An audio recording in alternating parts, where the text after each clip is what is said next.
Kumusta? Sa pagsusuri nating ito, sisirin natin ang isang medyo kakaibang paksa pagdating sa leadership, yung Biblia. Meron tayong mga CP dito mula sa isang aklat o research na tumatalakay kung paano ito, alam mo, mapagkukunan ng aral sa pamumuno. So ang mission natin ngayon, himayin. Himayin natin yung mga pangunahing ideya mula rito. Titingnan natin bakit sinasabi ng may akda na parang kayamanan ng leadership insights ang Biblia. Tsaka paano niya ito personal na nadiskubre. Sige, simulan na natin. Okay, unahin natin yung naging inspirasyon mismo ng author. Isang tao, si Samuel Logan Brengle. Leader siya sa Salvation Army, late 1800s hanggang early 1900s. Medyo matagal na, no? Ang grabe raw kay Brengle, ayon sa source, hindi lang yung lawak ng alam niya sa Biblia, mas matindi pa raw yung personal connection niya. Sobrang lalim. Para sa kanya, buhay yung mga characters eh. Kasama niya raw sa araw-araw yung mga propeta, mga hari, mga apostol. Nasabi pa nga niya na parang mas naging close pa sila ni Apostol Pablo kesa dun sa mga totoong kasama ni Pablo noon. 'Di ba? Grabe yun. Grabe nga. At dito pumapasok yung unang mahalagang point para sa iyo na nakikinig. Yung ganitong klase ng malalim na pag-unawa, yung relasyon sa Biblia man o sa Diyos o kahit sa anong field. Hindi ito instant. Hindi na may microwave, kumbaga. Kailangan talaga ng disiplina, ng tuloy-tuloy na pag-aaral, tsaka pagiging bukas sa proseso. Over time talaga yan nabubuo. At isa pa, mahalaga rin yung punto na yung pagkatuto mula sa experience ng ibang leaders. Kahit yung mga nasa Biblia pa, napaka-effective na paraan yun para humusay ka rin sa pamumuno.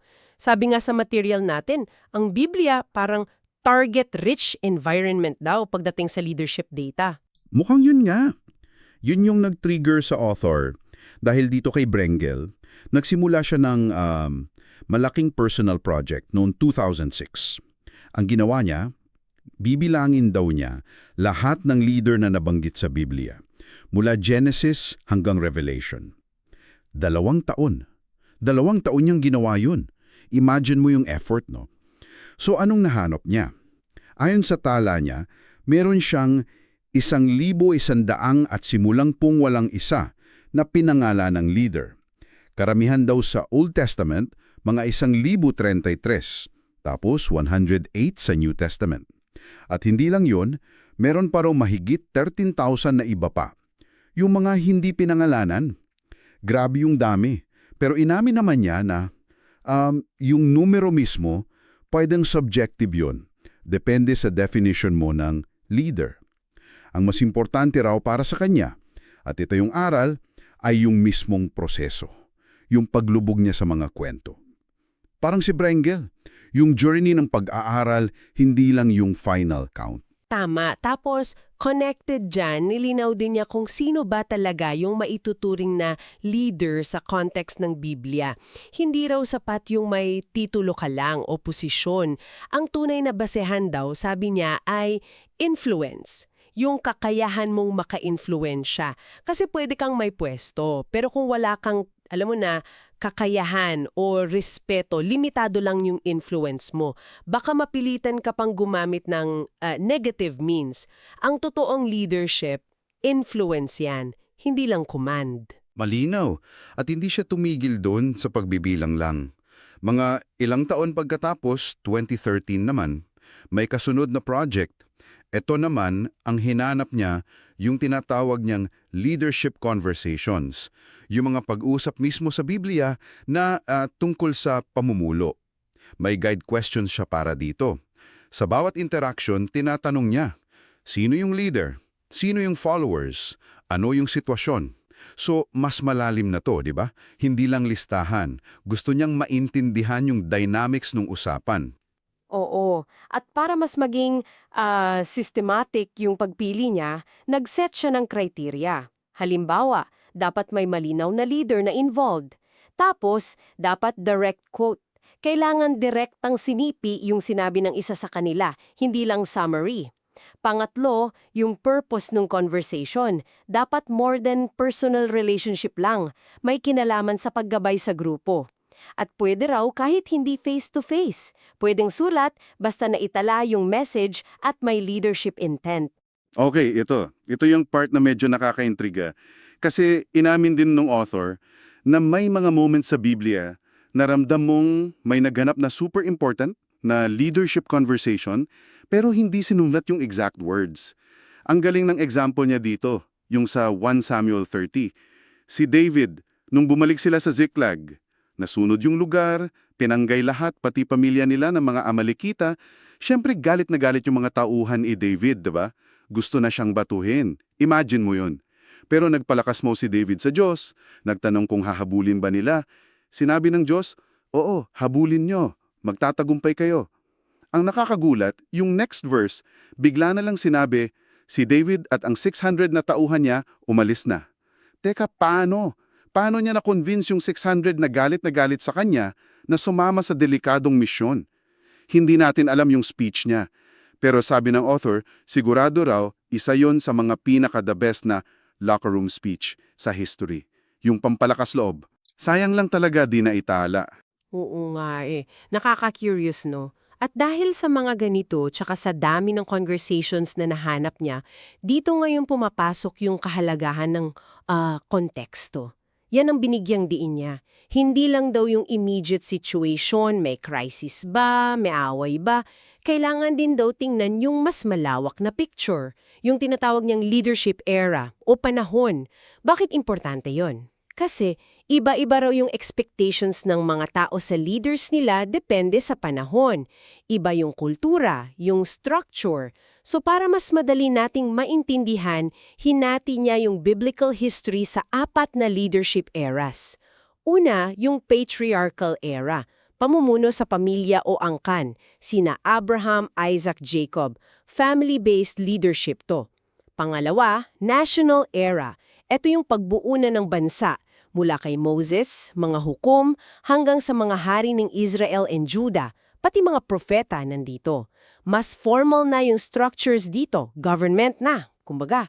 Pangatlo, transitional era. Ito yung panahon ng exile sa Babylon, tapos yung pagbalik sa Jerusalem. Mga leader dito sina Daniel, Ezra, Nehemiah.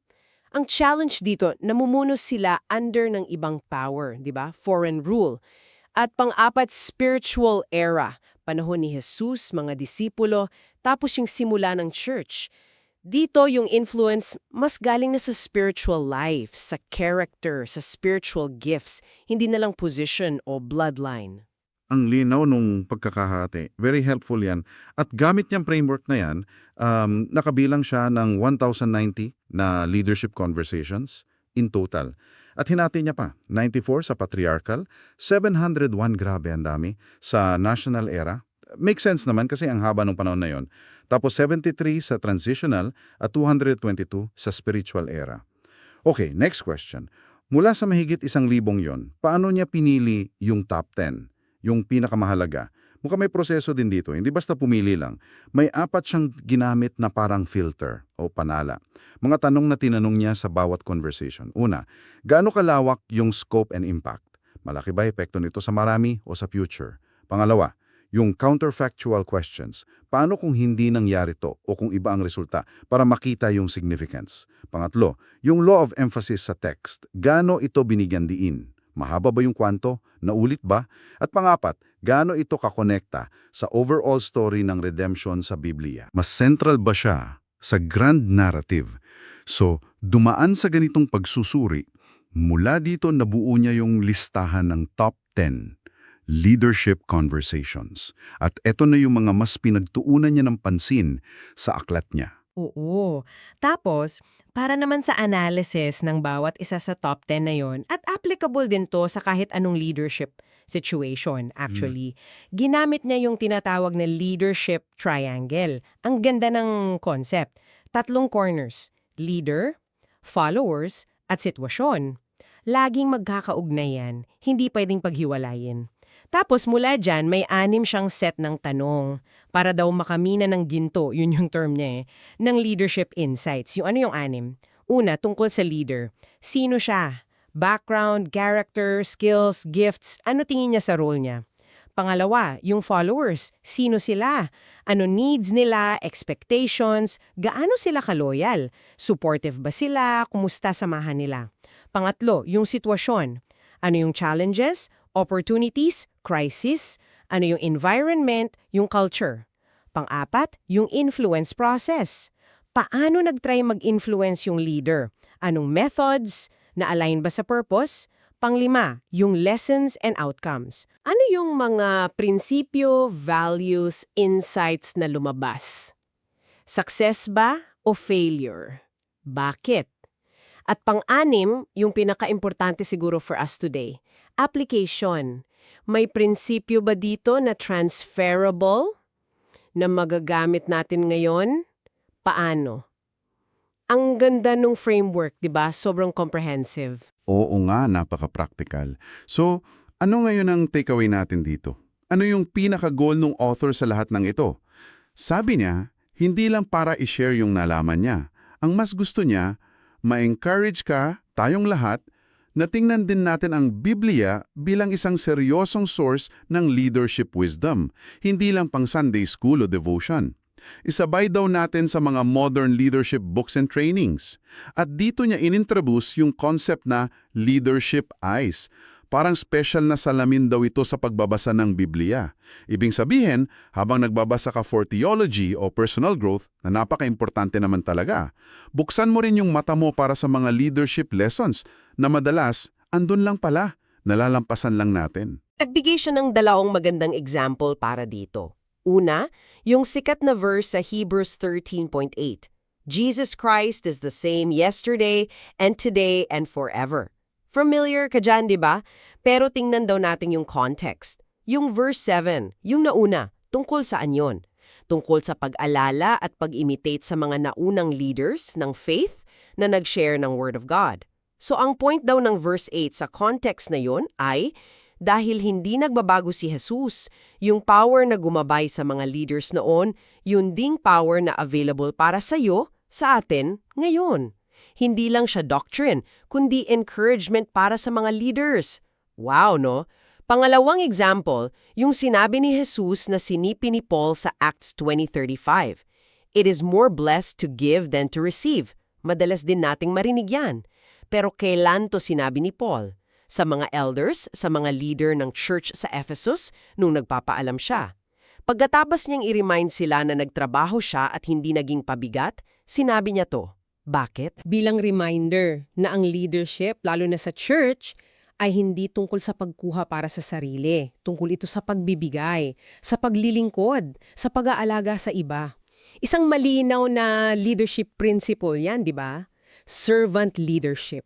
So, ang punto niya, hindi kailangan pilitin. Nandyan na talaga sa Biblia yung mga leadership lessons. Kailangan lang natin ng tamang salamin, yung leadership eyes para makita natin. Kaya siguro ang pinaka-idea na gusto naming maiwan sa iyo mula sa pagtatalakay natin ito ay ito. Ang Biblia, hindi lang siya aklat ng pananampalataya. Isa rin siyang napakalalim at mayamang source ng wisdom about leadership. Kailangan lang talaga ng intensyon, ng tamang perspective, para matuklasan mo yung mga kayamanan na yun. At bilang panghuling food for thought para sa'yo, ngayong narinig mo itong leadership eyes, may naisip ka bang pamilyar na kwento sa Biblia o isang character o kahit isang verse lang na parang gusto mong balikan, tingnan ulit gamit itong bagong lens? Anong aspekto ng leadership dun sa leader ba, sa followers, sa sitwasyon, ang gusto mong silipin? Ano kayang bagong insight ang pwedeng magpapaut para sa'yo? Maraming salamat sa pagsama mo sa amin sa pagsusuring ito. Sana may napulot ka.